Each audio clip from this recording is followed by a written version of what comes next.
जम्मू कश्मीर विधानसभा का आज पांचवा और आखिरी दिन था और आज भी हमें विधानसभा में काफ़ी शोर शराबा और हल्ला गुल्ला देखने को मिला। पिछले 4 दिनों से पिछले 5 दिनों में जो है 4 दिन जो है यही जो असेंबली है यहाँ की जो शोर शराबे और हल्ले गुल्ले की नज़र हो गई। पहले जो दिन था वो तो ऑबिचुरी सेशन में ही चला गया और दूसरे दिन जो है पीडीपी के वहीद परा ने एक रेजोल्यूशन लाया, उस पर हंगामा हुआ बीजेपी और पीडीपी के विधायकों में जम के। उसके बाद जो सदन है उसको स्थगित किया गया। उसके दूसरे दिन यानी तीसरे दिन जो है फिर नेशनल कॉन्फ्रेंस ने 370 आर्टिकल पे एक रेजोल्यूशन लाया जिस पे काफ़ी हंगामा हुआ बीजेपी की तरफ से। लेकिन जो बाकी विधायक थे पीडीपी या बाकी इंडिपेंडेंट एमएलएज, उन्होंने इस रेजोल्यूशन को समर्थन किया। और फिर कल जो दिन था उसमें सुबह सवेरे ही सदन शुरू होते ही शेख रशीद के भाई शेख खुर्शीद ने एक बैनर हाथ में उठाया जिस पे 370 आर्टिकल और 35A को वापस लाने की बात की गई थी। और उसके बाद बीजेपी के जो सदस्य हैं, जो एमएलएज वहाँ पे थे, वो वेल में कूदे और उनसे वो बैनर छीना और काफ़ी हंगामा आराई हुई, काफ़ी रकस हुआ। टेबलों पे चढ़े बीजेपी के विधायक और फिर स्पीकर ने जो है सदन को स्थगित कर दिया। और आज जो आखिरी दिन था यहाँ की असेंबली का, उसमें सुबह सवेरे जब सदन की कार्रवाई शुरू हुई तो स्पीकर जब आए तो उन्होंने सदन की कार्रवाई शुरू करने की इजाज़त दी।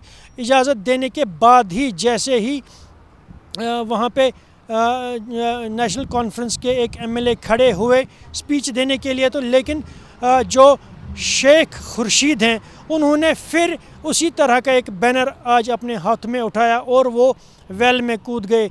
ये सारा मामला देख के बीजेपी के जो वहाँ पे विधायक बैठे थे वो भी एकदम से खड़े हो गए, वेल में कूद गए और बिल्कुल हंगामा हुआ, रकस हुआ, आपस में धक्का मुक्की शुरू हो गई। और उसके बाद जो है बीजेपी के जो विधायक हैं 12 विधायक जो हैं उनको वहाँ से मार्शल ने घसीट के बाहर निकाला। और उसके बाद जो और अन्य जो बाकी विधायक थे बीजेपी के जो वहाँ पे बैठे थे वो सदन से वॉकआउट कर गए। और उसके बाद वो जो असेंबली की जो पार्क है वहाँ पे बाहर, तो उसमें उन्होंने एक कहें पैरेलल असेंबली बिठाई, पैरेलल सदन बिठाया जिसका स्पीकर उन्होंने बनाया। और एक एक करके जो एमएलए हैं खड़े हो गए अपनी बात कहने के लिए। उनका कहना था कि ये एक मार्क ऑफ प्रोटेस्ट है, हमें असेंबली से बाहर निकाला तो हमने अपनी असेंबली यहाँ पे लगा दी। आपको बता दें कि कल भी जो ये रकस हुआ था उसमें बीजेपी के कुछ विधायक और मार्शल जो हैं घायल हुए थे। तो कुल मिला के बात करें तो इन 5 दिनों में जो सदन की कार्रवाई थी वो नहीं हो सकी। हालांकि आज जब बीजेपी के विधायकों को बाहर निकाला गया उसके बाद सदन की जो कार्रवाई है शांतिपूर्वक चलती रही देर रात गए तक। और लास्ट में स्पीकर ने जो सदन है उसका टाइम भी बढ़ा दिया क्योंकि यहाँ के जो चीफ मिनिस्टर हैं उमर अब्दुल्ला, उनको स्पीच करना था। और आखिर में जब उमर अब्दुल्ला ने यहाँ पे अपना स्पीच किया तो उन्होंने कहा कि उन्होंने उस स्पीच में पीडीपी को निशाना बनाया और उनको कहा कि जो यहाँ पे पिछले 5 या 6 साल से हालात ख़राब हुए हैं, जो भी हालात हुए हैं, उनकी ज़िम्मेदार जो है पीडीपी है।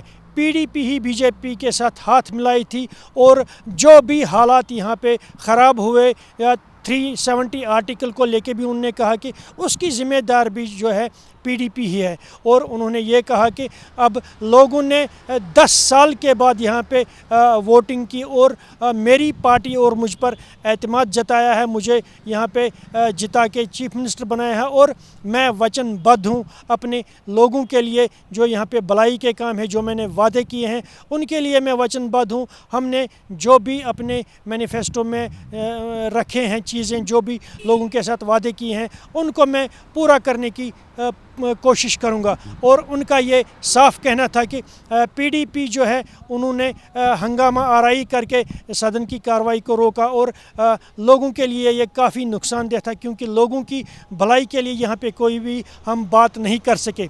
और आखिर में जो है उमर अब्दुल्ला उन्होंने ये कहा कि हालांकि मेरे पास पूरे पावर्स नहीं हैं जो एक चीफ मिनिस्टर के पास होने चाहिए, लेकिन फिर भी मैं और यहाँ पे जो गवर्नर साहब हैं वो इकट्ठे मिलके काम कर रहे हैं और हम कोशिश करेंगे कि लोगों की भलाई के लिए काम करें और यहाँ पर पीसफुल माहौल जो है फिर से कायम कर सकें। Mohammad Younis, News Nation, Srinagar. News Nation अब व्हाट्सएप पर खबरों के ताजा अपडेट के लिए न्यूज नेशन के इस क्यूआर कोड को स्कैन करें।